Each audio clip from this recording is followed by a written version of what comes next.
News Hyderabad సచివాలయంలో మరోసారి శకలాలు విరిగిపడ్డాయి. అయితే ఎవరూ లేకపోవడంతో ప్రమాదం తప్పింది. గతంలో 5వ అంతస్తు పై నుంచి కూడా పెచ్చులు ఊడిపడటంతో ఓ కారు ధ్వంసమైంది. తాజాగా మళ్ళీ మొదటి అంతస్తులోని కిటికీ అంచు భాగం ఊడిపడింది. దానికి సంబంధించి చూస్తున్నాం మనము స్క్రీన్ మీద. శకలాలు పడ్డ రోడ్డు పై నుంచే సీఎం సహా మంత్రుల కాన్వాయ్ ప్రయాణిస్తూ ఉంటుంది. హైదరాబాద్ లో 2 రోజుల నుంచి కురిసిన వర్షానికే పెచ్చులు ఊడిపడటంతో సెక్రటేరియట్ నిర్మాణంలో నాణ్యత లోపం ఉన్నట్టుగా ప్రస్తుతమైతే అనుమానాలు రేకెత్తిస్తున్నాయి.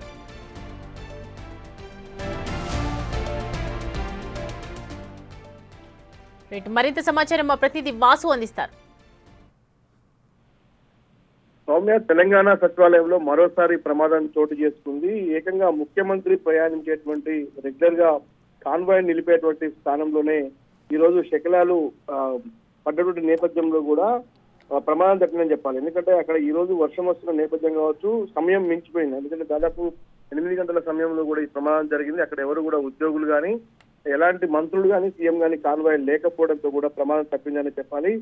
ఎందుకంటే గతంలో కూడా ఇలాంటి సంఘటనలు వరుసగా సెక్రటరియట్ లో చోటు చేసుకుంటూ ఉన్నాయి.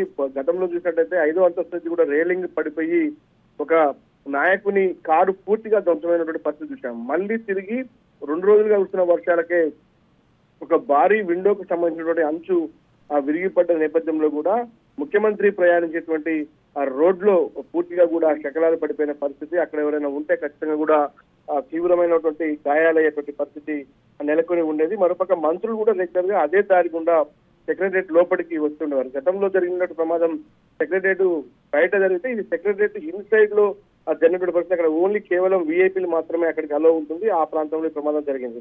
షాపూర్జీ పల్లంజీ కంపెనీ నిర్మాణం చేపట్టిన అంశానికి సంబంధించి కూడా గతంలో బీఆర్ఎస్ ప్రభుత్వం అత్యంత ప్రతిష్టాత్మకంగా తీసుకొని కూడా అంబేద్కర్ సచివాలయం పేరుతో కూడా నిర్వహించింది. 617 కోట్ల అంచనాతో నిర్మించినటువంటి ఈ భవనం దాదాపు 1140 కోట్ల రూపాయలకు అంచనాలకు మించి వెచ్చించింది గత ప్రభుత్వం. కానీ మొత్తం పరికరాల కొనుగోలు కావచ్చు, నిర్మాణం కావచ్చు, నిధుల మంజూరు కావచ్చు, పూర్తి స్థాయిలో అవినీతితో పాటు అక్రమాలు జరిగాయని గతంలో కూడా అనేక ఆరోపణల నేపథ్యంలో ఆ విజిలెన్స్ నివేదిక కూడా గతంలో ప్రభుత్వం అందించింది.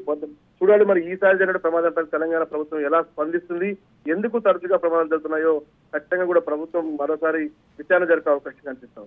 Right Vasu, thanks for the updates. Right, చూస్తున్నాం కదా గతంలో కూడా సెక్రటేరియట్ నిర్మాణానికి సంబంధించి అనేక ఆరోపణలు కూడా వచ్చాయి. గతంలో కూడా జరిగింది కానీ సెక్రటేరియట్ అవతల జరిగిందని చెప్తున్నారు. ఈసారి అయితే వీఐపీస్ వెళ్లే దారిలో జరగటం పట్ల ప్రస్తుతం అయితే అనేక అనుమానాలు వ్యక్తమవుతున్నాయి. నాణ్యత లోపం ఉన్నట్లుగా ప్రస్తుతం అయితే